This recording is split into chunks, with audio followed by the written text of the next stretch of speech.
ordinary working people is to say the same thing about a policeman. Well, many ordinary working people, of course, are highly skilled and highly committed. I'm talking about to suggest that is otherwise is quite foolish. So he's suggesting that they are different, and if necessary, they must be prepared to die. They must be prepared to do it. Yeah. To die. To die. I think we leave it there. Thank you very much for spending this last hour with us, incarcerated in Oddville Prison. Good evening.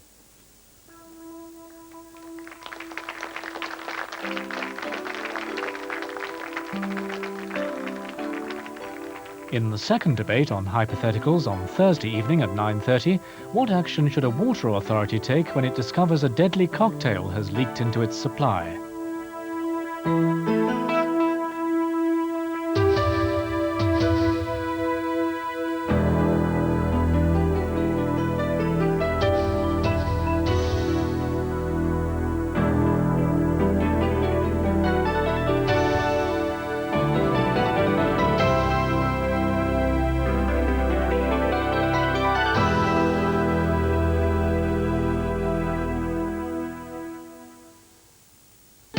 Tomorrow, a video postcard from a country in transition. Well, this is the new South Africa. Apartheid is dead.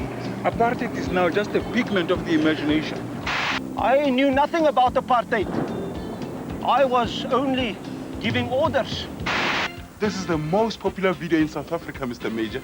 Even with the ultra-right wing, they just played backwards. Decent whites and savage Kafirs rejoice. That predicted bloody revolution will not take place. Screenplay presents A Message to Major, tomorrow at 9 o'clock on BBC2. Starting on BBC1 in about 20 minutes, except in Northern Ireland, Chiller, Wes Craven's creepy tale about a young man who returns to life after 10 years of being frozen and takes on a sinister change. Tonight on The Late Show, as Japan goes crazy for retro design, we meet the man who has made high-tech look low-tech. Richard Ingrams reviews Julie Birchall's new magazine, The Modern Review. We talk to writer-director Stephen Polyakov and Super Troopers Bjorn Again. That's The Late Show, after Newsnight.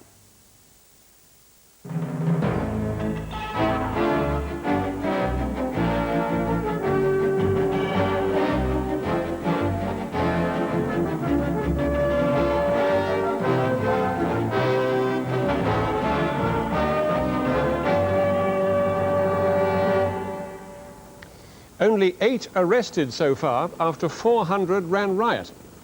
Is the lesson of North Shields that police tactics should be tougher? Good evening. Was it really wise of the police to wait 4.5 hours before moving in force to stop last night's riot? With reports of minor disturbances on the same Tyneside estate tonight, that question highlights the police force's dilemma. Should they have stormed in sooner? Or would that have led to even greater violence and perhaps loss of life? I'll be discussing this with the chairman of the Association of Chief Police Officers, with a councillor who represents the Meadow Well estate, and with a Conservative MP who believes the time may have come for the police to take a tougher stand. From Bournemouth, I'll be reporting on how the Liberal Democrats have agreed to an economic policy which in certain respects out-Thatchers Thatcher.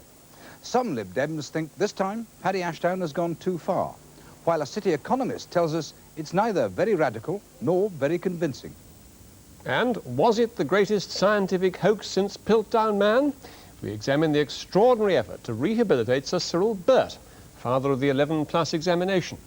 Was he the victim of a left-wing smear campaign? But first, Tyneside. For the second night running, there's trouble on the council estate of Meadow Well there. It is described as minor. A fire has started in a derelict house and police have moved in to disperse groups of young people. The chief constable, I've just been told, Sir Stanley Bailey of Northumbria, says there's no question of a long standoff tonight. Police are ready in riot gear to intervene where necessary. He said there have been 7 more arrests this evening on top of the 8 already last night and today. There's 1 fire, he says, 1 barricade been put up, and there's been 1 incident of stoning. Well, now, the Prime Minister's ordered an inquiry into last night's rioting when 3 people were injured and hundreds of thousands of pounds of worth of damage done. Labour and the Liberal Democrats have condemned the rioting. And Roy Hattersley, Labour's deputy leader, added the comment, At least in part, these outrages are the product of the despair that comes from unemployment. Well, the debate about the underlying social causes of this sort of unrest has gone on for years. But the more pressing issue tonight is about how the police should deal with the violent situations which have developed in the last few days in Oxford, Cardiff, and last night and now tonight again on the Meadow Well estate, North Shields. This morning, in the aftermath of last night's riot, the seriousness of the destruction poses one central question. Could quicker police action have stopped it? The first calls to the police came at around 9:30 p.m. They reported fires in the Waterville Road area. By 10 o'clock, the electricity substation was on fire, blacking out parts of the estate, and so was the local community centre.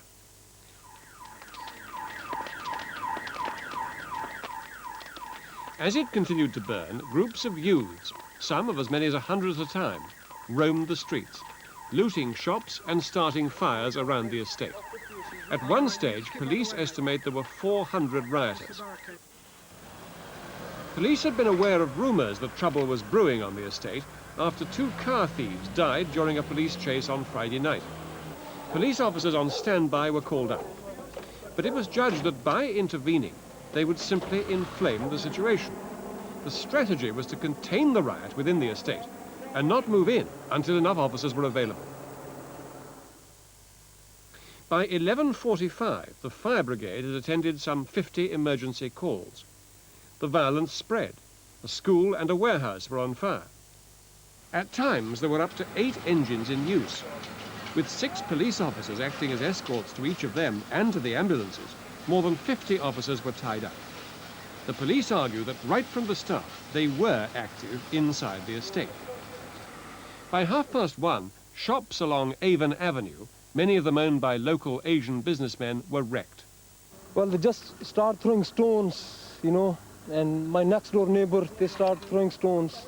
So we had to run, you know, we knew, there was rumors they're going to throw petrol pumps and everything like that, And I had to run away, for the sake of my life. And when we came back about 1:30, everything was inferno, burnt. And it wasn't until 2 o'clock in the morning that 200 police, some in riot gear, finally entered in force. This morning, many shops and businesses, particularly along Avon Avenue, are burnt or looted. But the police measure the success of the operation by the fact that only 3 people were injured, none seriously. Last night, the right level of force was used at the right time to achieve the objective. And the fact that there were no injuries as a result of the police action, I think, is very commendable. In this case, the plan was quite clear. The numbers of officers that were needed to ensure that those youths went off the streets and didn't go elsewhere was gathered, and this was effective. Well, I'm joined now from Newcastle by Margaret Nolan, who's lived on the Meadow Well estate for 20 years now, and she's a leading campaigner to improve conditions there. What's the mood, Mrs. Nolan, on the estate tonight? I've just left the estate about half an hour ago, and everything seems to be relatively quiet. There's an obvious tension in the air, and people are apprehensive, but I think they're taking reasonable precautions, and I would hope that we don't have a recurrence of last night's events. Well, since you left, we do hear there's a bit of trouble there, but it does appear to be only minor. But now, let's go back to last night. How would you describe the situation on the estate before the police went in? I wasn't on the estate when the trouble did happen. I was in North Shields and I was hearing reports, and they did frighten us. And then I returned to the estate. I think that a number of people gathered and things got out of hand. I'm not sure that the police could have coped with it. I'm not even sure what could have happened. I think that the fact that no lives were lost has to be looked at in a positive way. So you understand the police waiting for 4.5 hours. Other people on the estate have expressed their dismay that the police took 4.5 hours to get in. You understand that, do you? Well, I do think that 4.5 hours is quite a length of time to wait. There were obviously people in there whose lives were at risk, and many of the shop owners who had to flee would possibly be complaining that there was no support in there. All I can measure it by is the lack of injuries. I mean, my concern was that when they did go in, that perhaps the methods that they used could have been, what's in preparation could have been done in terms of loud hailers being used to ask people to get off the street, not just vans stopping and pouncing on groups of people who were making their way home, which was what happened last night. So you saw them being pretty tough when they did go in? They did, yes. I mean, that happened to me. I was coming home, I was making sure that my kids were in the house, and myself and a friend were walking up the street, and a van with about 6 or 7 policemen, men and women, pounced out on us and went for the 2 young boys who were in front of us. And we calmed that situation down, but they did escort us to our homes. And I think that the manner in which they done it was very aggressive. Margaret Darrell, thank you very much for joining us. Well, now, last night's events raised disturbing questions about the strategy of community policing and about police tactics for handling public order situations. The officer in charge said the estate had received thousands of hours of community policing, yet the riot, like those in Cardiff and Oxford, showed just how alienated from the police many young people are. And police tactics are still troubled by one central dilemma.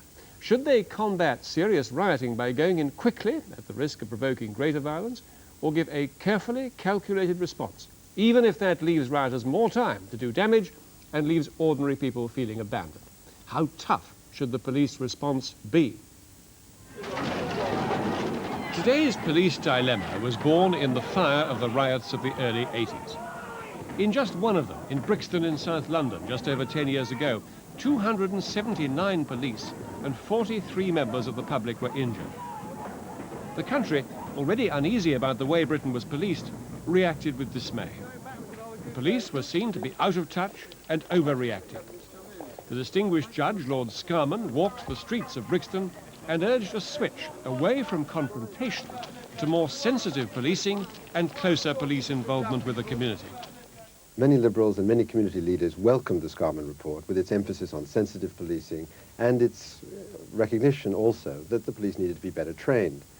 So what actually happened, sadly, was that the money went towards the hardware and the lip service went toward community policing. And unfortunately, cynicism was already a problem in the community, especially the black community. They didn't trust any of the good words the police had to say. And this only proved what they always suspected, which is the police are really only happiest when they're kidding themselves up to do something heavy. 4 years later, the rioting at London's Broadwater Farm estate and the murder of P.C. Blakelock, himself a community policeman, demonstrated that something was still very badly wrong. What had, in many areas, been mere lip service now became a matter of priority. Community policing was in. But so was a major attempt to get away from the sometimes ham-fisted police tactics of dealing with riot situations like Broadwater Farm. Over the next few years, the Association of Chief Police Officers, ACPO, evolved new public order guidelines. The main principles are that local police commanders are told to take the initiative, to try and dictate the course of events rather than let the rioters take the police by surprise. Then stop the rioters escalating the situation and contain the violence in a localized area. What this means in practice is that officers on the ground are advised to wait in a riot situation until suitable reserves of police officers arrive. Before sending them in, commanders are told to be sure they have adequate intelligence about the riot and that all the officers involved are fully briefed. The whole code is designed to balance the need to stop any disorder spreading with the need to avoid provoking undue violence. The trouble is that in the recent response to the disturbances in Oxford last week and North Shields last night, this more sophisticated approach has exposed the police to the charge that they're being too cautious, waiting around too long before taking action, leaving people with a desperate sense of being left helpless by the forces of law and order in a virtual no-go area. And although there are important differences between the recent incidents, the wanton lawlessness of them all may cause some to ask what, if anything, community policing did to stop the violence. I'm worried about the effect of the last 10 days on this debate. I think the community police ethos has been gaining ground, certainly in middle and upper ranks. I'm not sure about the lower ranks. I'm afraid this seems to confirm the suspicions of those who had their doubts that only tougher action, tougher policing will work. Well, now to discuss some of these issues, I'm joined by Roger King, who is a Conservative MP in Birmingham, who reacted strongly after disturbances in nearby Handsworth in Birmingham last week, by Rita Stringfellow, who is a Labour councillor for one of the wards that make up North Shields Meadow Well estate, and from North Wales, Bangor in North Wales, by Chief Constable David Owen, President of the Association of Chief Police Officers. Chief Constable, first, from what you've heard and seen of what happened in North Shields, are you quite satisfied that the police have been practicing community policing there as they should have? Yes, I am. I'm totally satisfied that they have. I think we find ourselves also often on the horns of a dilemma. If we go in too quickly, we're accused of being ham-fisted and overreacting. If we prepare the ground and take sensible steps in accordance with the guidelines, we're criticised for being too soft, and we should have Yes, gone no, I'd like to leave harder. the tactics of last night for one side for a moment, but what about community policing? What about the extent to which the police were in touch with the local community over a period of time? I think that community policing has got to be a two-way effort. You've got to have the people themselves wanting to be involved, and I would suggest to you that the sort of people we're dealing with who were out on the streets rioting last night are not necessarily those who are receptive to the whole concept of community policing. I think there's a certain degree of alienation there, and as much as we try, we're going to find a group of people who, in fact, are anti-police, and they're going to be extremely difficult and will take opportunities when they are presented to them. Rita Stringfellow, you know this estate very well. How much in touch with the ordinary people there were the police? How good was community policing? I think it's probably true that there were a lot of hours of community policing that have gone into Meadow Well in recent times, but there has been a loss of confidence on the estate over quite a long period of time with the responses that police have made to a number of incidents. I mean, this did not come out of the blue. Well, but what do you think, though, about the remarks by the Chief Superintendent, Brian Duffy, who said that we put in thousands of hours of community policing and that should have seen us right? Well, I can say, I'm sure there's thousands of hours that go in, but I can say from my own experience, I've been having meetings with Meadow Well traders over quite a long period of time. In fact, since the shop was burned out over a year ago. And there has not been the confidence. And I think what we need to be aiming at is much better communications. Roger King, is there a question mark, do you think, over community policing as a result of what happened here? I think there has to be. This isn't an isolated case in South Shields, alas. It has been replicated elsewhere in the country, and Handsworth was a case that you mentioned in point. The problem, as I see it, is that what do we mean by community policing? I've got it in my constituency. Police officers off duty run youth clubs, and they do a superb job. No criticisms there. But if we're talking about some kind of one law for certain areas and another law for everyone else, if I'm apprehended and my vehicle excise licence isn't up to date, I am booked. But perhaps the temptation elsewhere on some difficult areas is to look the other way. Then I wonder whether we aren't bringing the law perhaps into a certain disrepute, and we are actually hampering the police when they have to enact the law by going about their work. So there has to be, I think, a question mark over it. Chief Constable, I mean, whatever you may say about the effectiveness of community policing, is there a quite extraordinary degree of alienation between some of these young people and the police in the area? It's accepted that there are difficulties with the young people, but I wouldn't accept for one moment that a community policing concept means an abrogation of responsibility for enforcing the law. The law is there to be enforced equally across the board, and I don't see that the mere fact that we're involved in community policing means that we're going to abrogate our responsibility. I think one of the difficulties that we do face is that community policing has to be a two-way effort. There has to be a number of people who are involved with us, who are receptive to our ideas, who are supportive. It's policing by consent, and if that consent isn't there, if there is a group of people who are in fact alienated, it's an extremely difficult task to get to grips with these sorts of people. And I think if you recall, in certain of the recent difficulties, it has been as a result of the frustration that has been expressed by young people because of the fairly firm enforcement of the law, where what you've had are people stealing cars. The police have intervened and arrested them, and as well you know, in the Meadow Lane estate recently, 2 young men died as a result of stealing a motor car, and this, as I understand it, is a reaction to that. It's a reaction to firm law enforcement, and you can't have community policing and no firm law enforcement. There's got to be the balance between the both. Now, Rita Stringfellow, what do you think about the fact that it took the police 4.5 hours to get themselves sorted out and in a position to feel that they were confident of going in there and dealing with the situation? First of all, may I say the vast majority of people on Meadow Well want law and order to be the order of the day and are very much looking to the police for the support that they feel they have not got. I was actually on the estate at about 9:45 last night when the community centre was up in flames. I'm amazed, I'm very concerned at the delay that there was. I have to say that I think the police did their best within the resources available to them.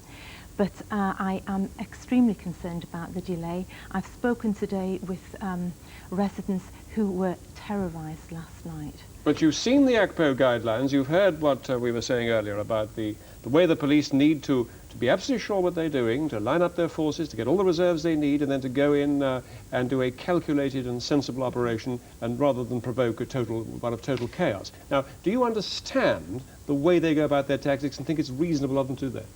I wonder whether the delay of 4.5 hours and obviously the collecting of person power in order to go in as they did could have anything to do with the fact that the police authority budget is capped. They have 116 fewer personnel on their establishment this year. You know, there are some other resource issues to be asked. Yes, I understand. I think 4.5 hours is an inordinately long time to wait. Chief Constable, how do you react to the I don't accept for one moment that 4.5 hours was an inordinate length of time. I think, as Sir Stanley Bailey has said, this was a classic operation where there was, in the initial stages, one of containment, and then subsequently, when the men were mustered, they went in. I don't accept your comment that it took us that time to sort ourselves out. What you've got to remember that in this country there is no CRS. There are no vast reserves of manpower sitting about in barracks waiting to be called out. We have a call-out system and men have to be called from their homes. There aren't enough men to deal with a serious situation like that on duty at the time. By the time you call those men out, by the time the decision has been made to issue riot equipment and the like, the men have to be mustered. It would be folly, it would be totally irresponsible to go into a situation like that if you weren't certain that you could contain it and that you were going to win. What you would then be doing is putting police officers' lives at risk, and that is an unacceptable form of risk for the association and for the police service as a whole. Right, it is regrettable. It is regrettable that there was this delay, but in the reality of the world in which we live, in the resources that we have, I consider it was reasonable, as difficult it is for the residents in that estate. Now, Roger King, were you reassured by what you heard the Chief Constable saying there? No, I wasn't. I think that if the police forces are going to wait until they've mustered the forces which they think they need to contain these situations, then what's to stop them from waiting 4, 5 or 6 hours? Problem is, these rioters had 4.5 hours to really develop things into a position where they felt they ruled the roost. Now, it's very difficult to second-guess what may or may not have happened, but surely the recipe must have been to send some officers in an effort to contain things at a very early stage. There must have been a score of officers which the Chief Constable could have deployed in that way. If they met with resistance, they could have withdrawn. But simply to leave it there until you've got the forces there, I mean, how long do you have to wait? How long do law-abiding people have to wait before they're protected by the forces of Chief law Constable, and order? very final comment, just 10 seconds. They had to wait 4.5 hours, and that, in practical terms, is the reality of the world in which we live. We live in the harsh fact that we are dealing with people who are out to cause mayhem. Thank you. To put in police officers before they are ready is an irresponsible act, and I don't agree with Mr. King. Thank you, Chief Constable. Thank you, Rita Stringfellow, and thank you, Roger King. And now to the Liberal Democrat conference in Bournemouth, where they've been deciding how they would run the economy. James Cox is there. Peter, today has seen the centrepiece of this conference, the passing of a huge economic policy package which moves the Liberal Democrats into uncharted waters, certainly well away from the safe corporatist haven which they occupied only a few years ago. Entitled Economics for the Future, it calls for the setting of a national savings target to encourage investment and restrain consumption. Moving towards European monetary union with an independent central bank in line with the party's strongly pro-European stance, breaking up and opening to competition monopolies like the Post Office and British Rail, and the abolition of mortgage tax relief and its replacement by tax subsidies, though only for those most in need. Now, a lot of that grates harshly against the liberal grain. This party may have been converted to the social market, but it still has a social conscience. And today saw the first tremors of dissent, or at least mixed feelings about the direction the Lib Dems are headed. But once again, the leadership held the line and won the day.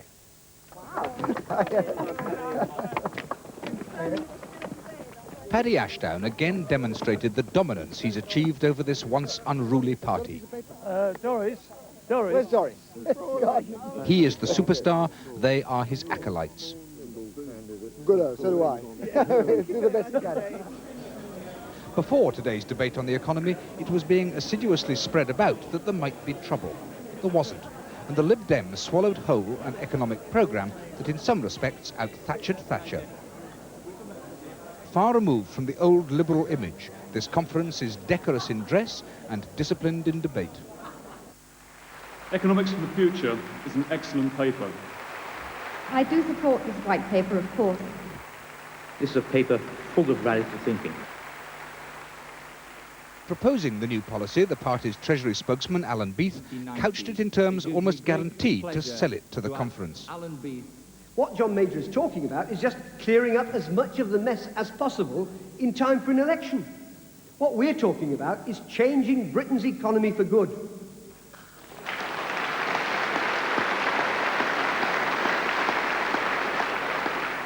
Economic liberalism is not safe in the hands of illiberal politicians. It's a job for Liberal Democrats. Let us get on with it.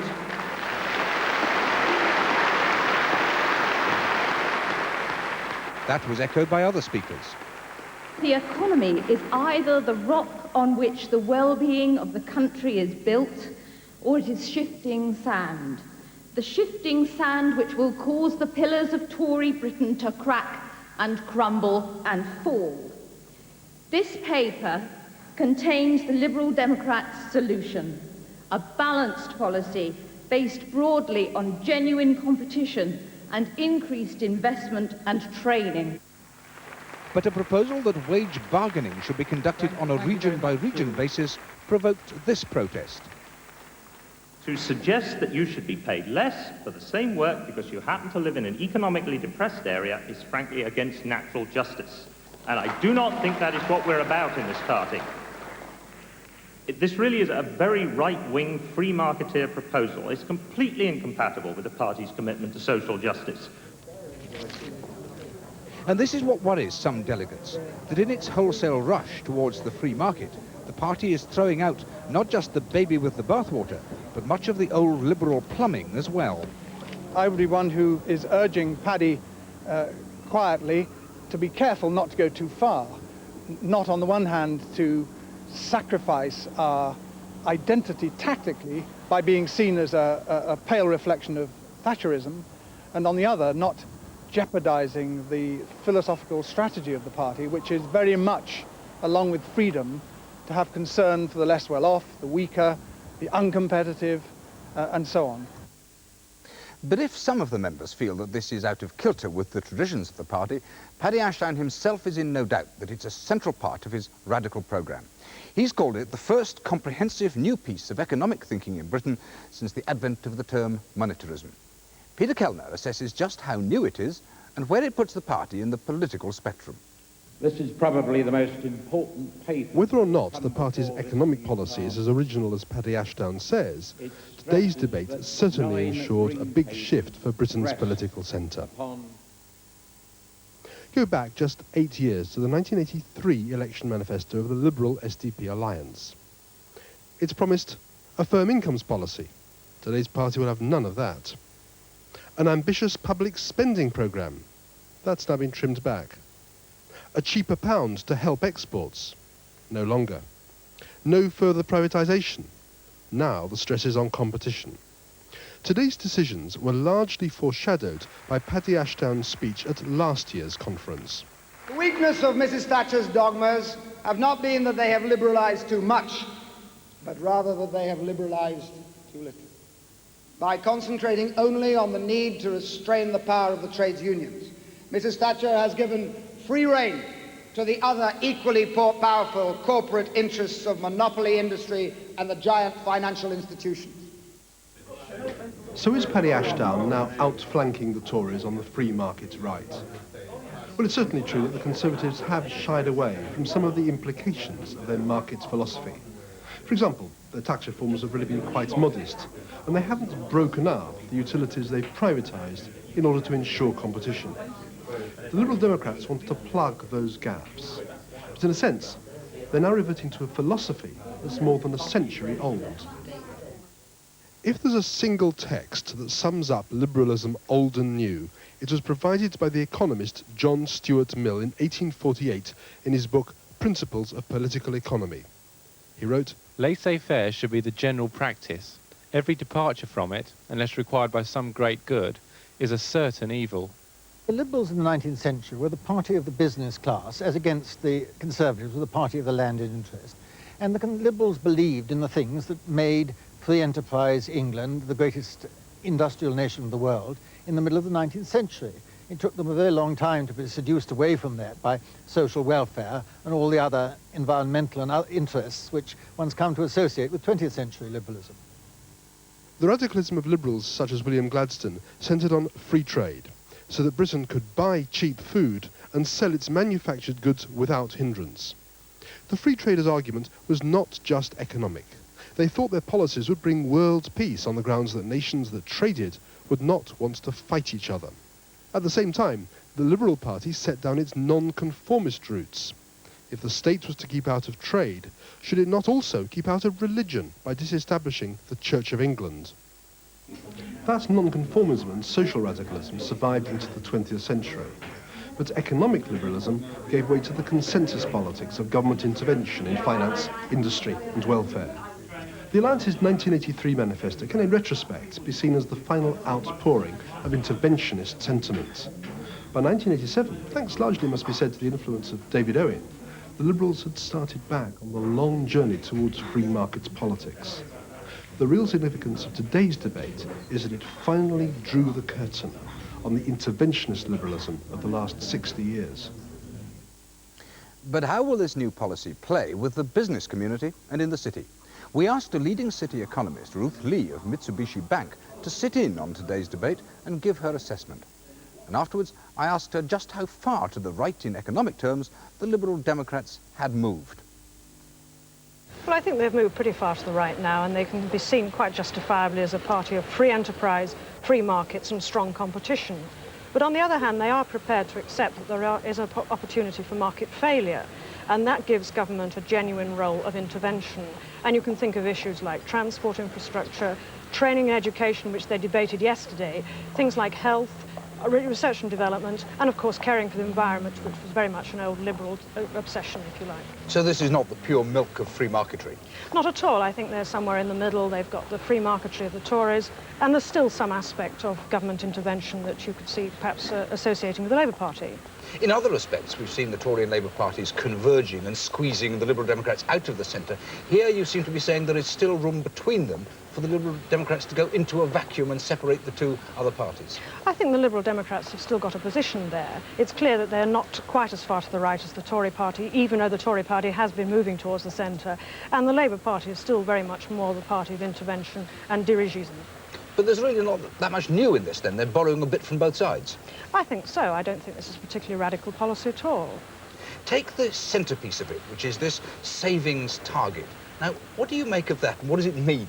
Well, I think it's rather a strange creature, and I must admit I'm not totally convinced by it. I think the idea is that you target savings within an economy, you manage demand, and therefore you control the economy. But there are difficulties with it. I think it's going to prove very difficult to assess exactly what the target should be. And also, I think it's going to be quite difficult to actually implement the target. So it's a bit of economic illiteracy, really? Well, I wouldn't go as far as to say that, because I say I'm not really convinced about it, but I think there are difficulties with it. How do you think this package will go down in the city?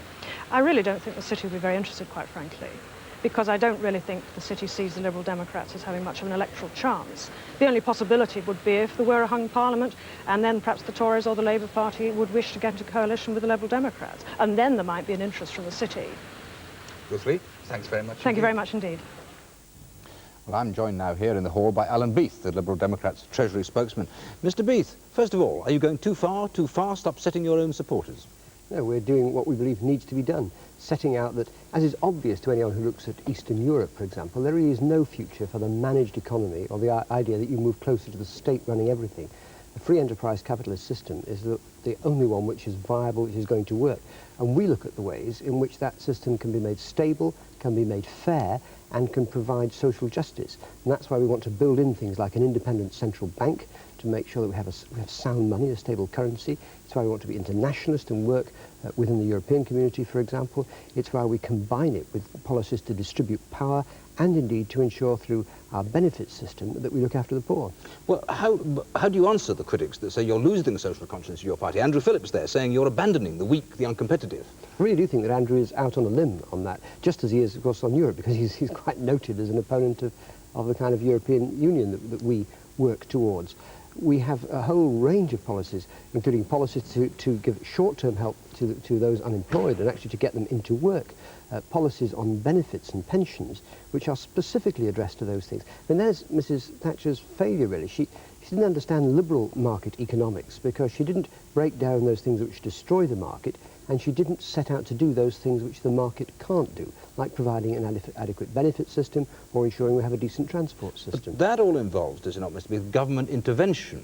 Instead of you're not saying let the markets decide, you're saying let the markets decide up to a point and then we'll step in when they fail. So really you're neither one thing nor the other, are you? No, I think it's the only reasonable position to take. Let governments do those things which the market can't do, instead of messing about with things which are actually to the detriment of a sound market, like, for example, fiddling with interest rates to suit electoral convenience, instead of entrusting that task to an institution charged with stable prices and sound money. Let government get on with ensuring that our children are educated, that our trains run, that we have environmentally sound transport systems, things which government can do, using market mechanisms and private enterprise wherever possible, and local voluntary effort wherever possible. What about this savings target, which is the unique new selling point in the whole package?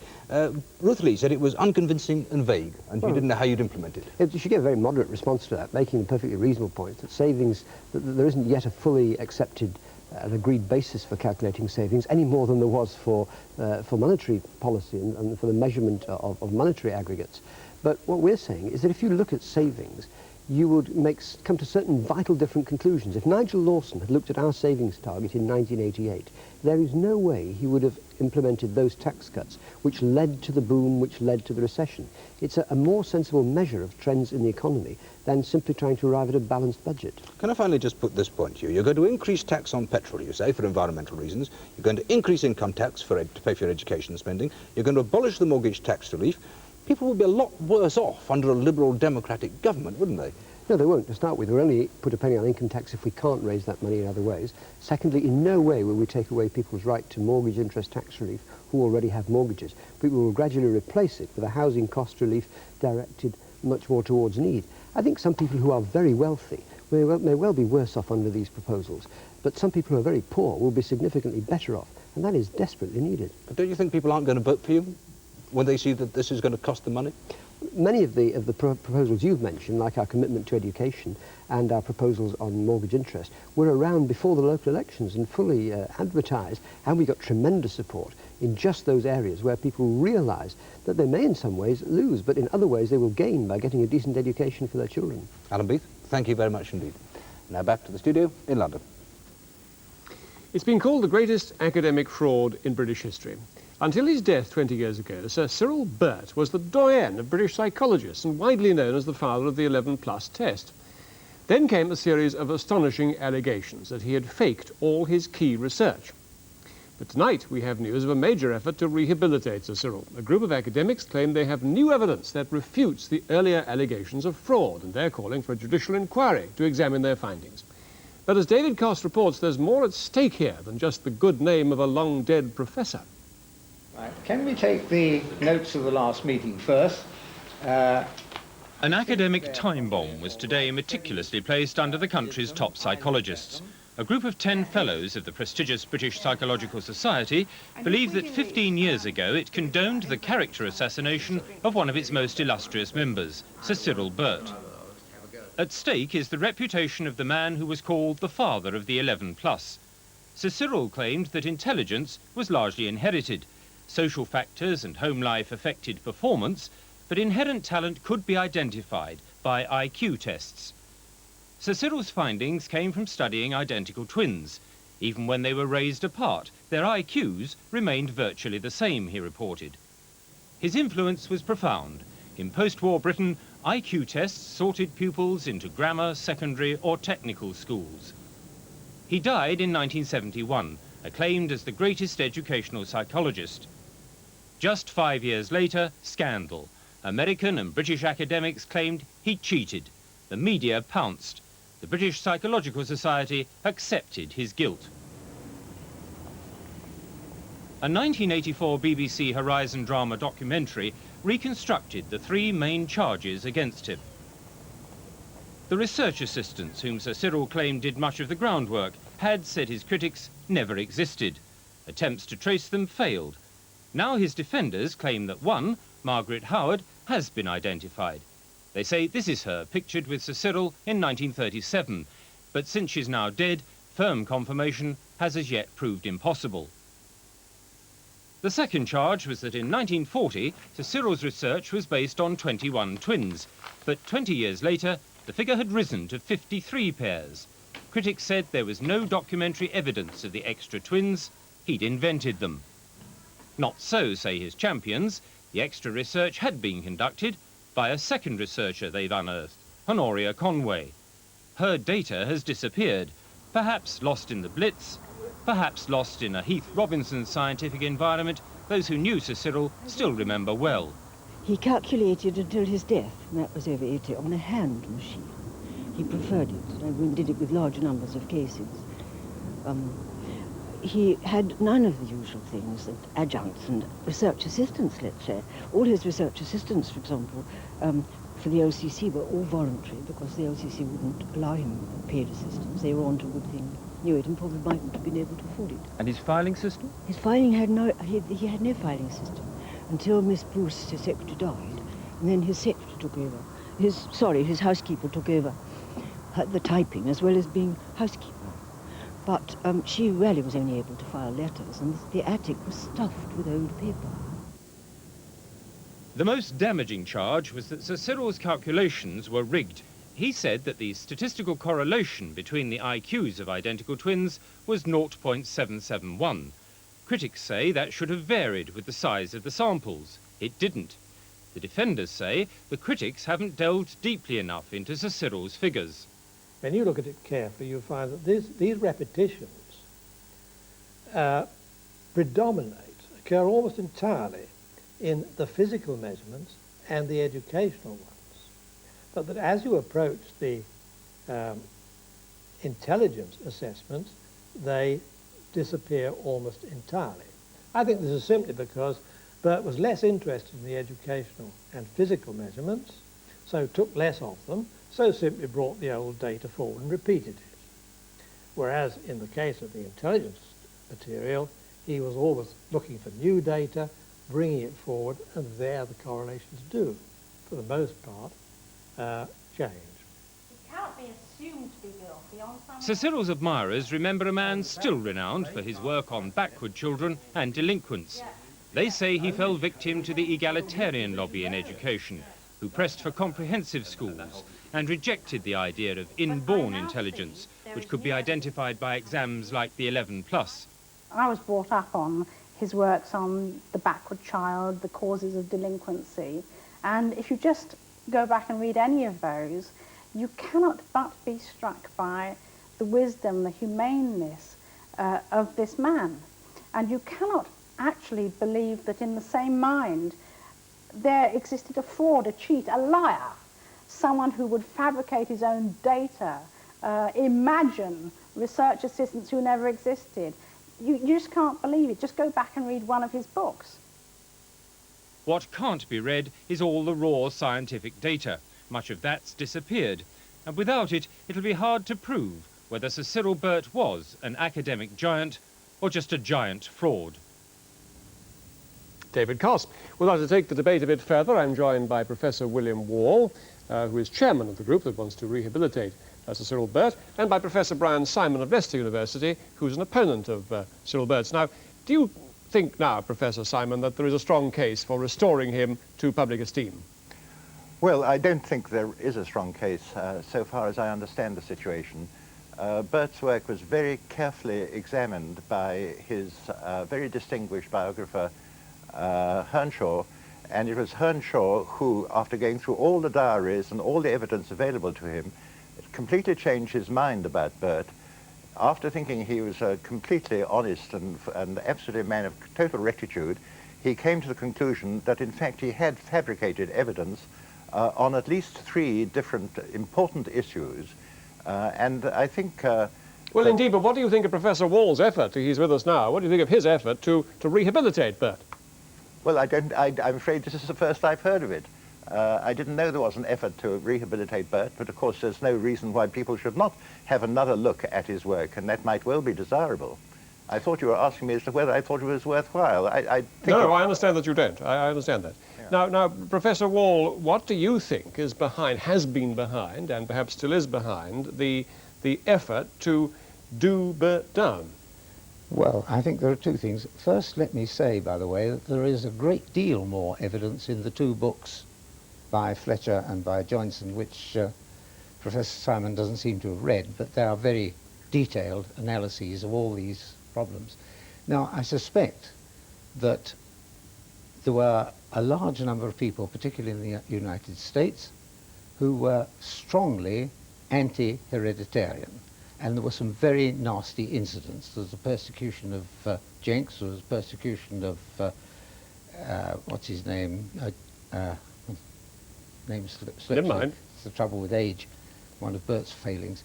And there were nasty incidents on the campuses, people like ident weren't allowed to speak, and so on and so forth. So there was a lot of anger and emotion all around the subject of hereditary versus environmental, and a lot of distortion, because none of the, either the genuine hereditarians or the genuine environmentalists ever said that it was either or, black or white, but there was a lot of black or whiteness going on. On the other hand, Burt was a pioneer in giving the maximum chances to children from socially disfavored circumstances, which led to the development from the old scholarship system to the 11+ system. Right. Now, Professor Simon, let me get Professor Simon, because we haven't got much time, but Professor, how important to you is it that not only Burt himself, but Burt's theories, the theory, his hereditarian theory, is discredited? I think it is. It was very important to discredit Burt's theory, and I must confess to trying to play my part in that, because I think Burt's theory, which focused on the determining power of heredity in intellectual development, had a disastrous effect on English education. It supported a highly selective system that children were streamed from the age of 5 or 7, selected at 11, and the whole system was really based on the theory that Burt upheld. And I believe that that theory was exploded long before there were any claims of fraud against Burt. That's to say, in the 50s and early 60s, that theory was not held by the majority of psychologists, as I understand it. The British Psychological Society itself set up a working party, and they came out with a very much modified theory. They distanced themselves from the classic theory of Cyril Burt, and I think that's important. Professor Wall, final word. Does subsequent research discredit or do credit to Professor Burt? I think you can say more credit gives him more credit than any discredit. All scientific theories get modified by subsequent work. Burt was a pioneer. He may have had evidence going further than people like Brian Simon would like it to go, but the evidence itself is still there, and it still has to be discussed. Professor Wall, Professor Simon, thank you very much. I'm afraid we have to end there. That's all from Newsnight tonight. Breakfast news at 6:30 tomorrow morning on BBC1. We're back tomorrow night at 10:30. For the moment, from all of us on the programme, good night.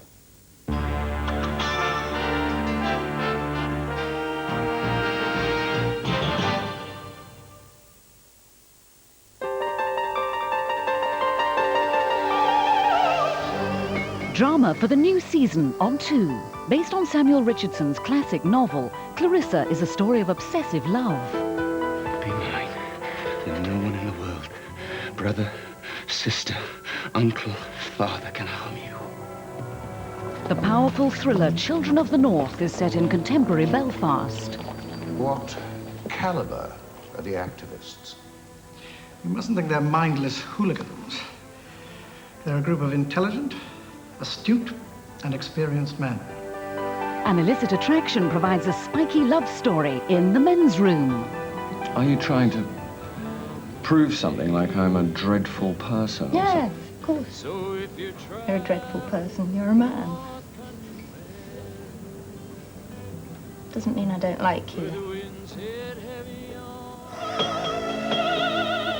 Drama for the new season on 2.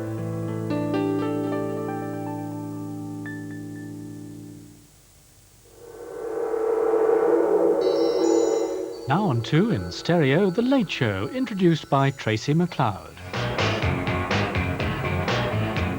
Tonight, as Japan goes mad for design that draws more from the past than the future, we meet the man behind the retro boom. There's retro pop as Paul Morley meets Bjorn Again, the band that recreates the glory that was ABBA. Richard Ingram's reviews The Modern Review, the new magazine that aims to bridge the gap between Roland Barthes and Bart Simpson. And we talk to Stephen Polyakov, whose new film deals with the last taboo, incest.